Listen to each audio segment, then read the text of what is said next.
السلام عليكم.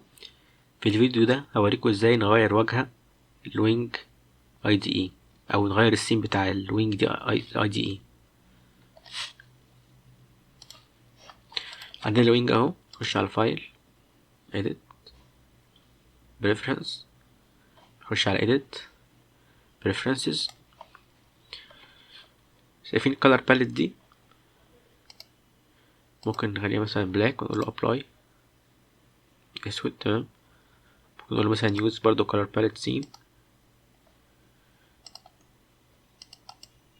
تمام. الشيري مثلا apply. هاخد وقت شوية بس.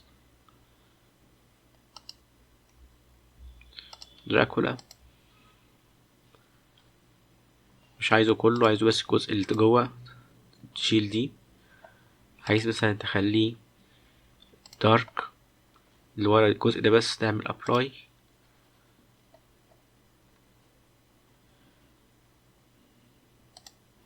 تمام. عايزه كله، دوس هنا واعمل ابلاي. ماشي، بياخد شويه بس.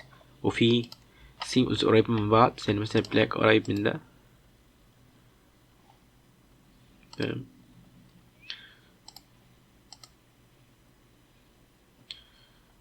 بس يبقى اختار دي عشان يتحول عليه كله، واختار هنا اللي انت عايزه.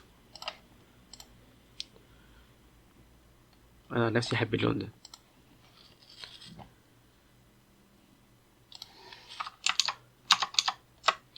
لو عجبك الفيديو متنساش تشترك في القناة وتفعل الجرس عشان يوصلك الفيديوهات الجديدة،